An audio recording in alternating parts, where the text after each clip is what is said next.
Hai Bapak Ibu, teman-teman semuanya. Pada kesempatan kali ini saya akan menyampaikan materi dengan judul mengatasi demam panggung saat public speaking.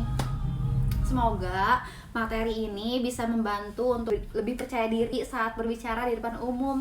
Baik, langsung kita masuk aja ya ke pembahasannya. Pernah nggak sih teman-teman kalian kalau misalkan mau presentasi atau ngomong di depan orang banyak terus tiba-tiba kayak otak tuh tiba-tiba ngeblank, terus tangan gemeteran, keringat dingin.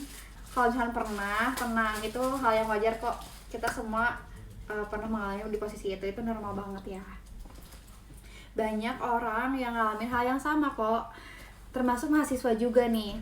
Jadi kalau misalkan kamu sering gugup pas ngomong di depan umum, kamu gak sendirian, tenang ya. Nah, aku mau jelasin tentang itu semua. Yang pertama, itu persiapan itu kunci.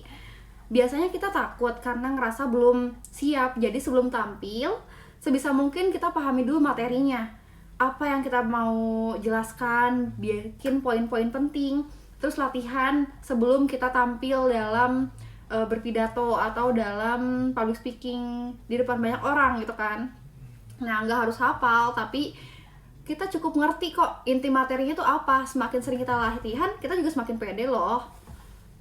Nah, yang kedua, itu kita harus mempunyai visualisasi positif. Sebelum tampil, coba tutup mata deh sebentar gitu. Dan bayangin kamu ngomong dengan lancar. Audiens fokus dan kamu selesai dengan bangga. Kedengarannya sih simpel ya, tapi ini ngebantu banget loh buat nenangin kalian semuanya. Lalu yang ketiga, itu ada latihan bareng orang yang suportif. Coba deh presentasi kecil-kecilan bareng teman-teman, keluarga, atau siapapun yang kamu percaya. Minta feedback mereka dengan baik, dan dukungan kayak gitu tuh ngebuat kita jadi lebih yakin kalau kita tuh bisa loh kalau ngomong di depan banyak orang.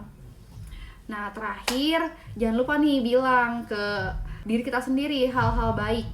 Kayak, aku bisa loh, aku siap, aku udah latihan, dan aku pede gitu kalau ngomong di depan banyak orang. Kadang yang bikin kita jatuh itu bukan audiensnya, tapi pikiran negatif kita sendiri, dan kita terlalu netting sama diri kita sendiri. Itu yang membuat kita semakin gak pede. Nah, maka dari itu coba deh kurang-kurangi nih pada netting-nettingnya. Jadi intinya demam panggung itu bukan sesuatu yang harus kita takutin loh. Itu cuma tanda kalau kita lagi ngelakuin hal yang penting dan menantang. Percaya deh, makin sering kamu latihan makin hilang rasa takutnya. Oke, segitu dulu ya dari aku. Sebagai penutup, dapat saya simpulkan bahwa demam panggung adalah hal yang wajar dan bisa dikurangin ya dengan persiapan matang, latihan, serta membangun pikiran positif. Kan tadi aku pernah bilang tuh kalau misalkan yang kita bikin jatuh tuh ternyata bukan audiensnya loh, tapi pikiran negatif kita gitu. Semoga materi ini bermanfaat ya dan dapat membantu kita semua menjadi lebih percaya diri saat berbicara di depan banyak orang atau di depan umum. Terima kasih.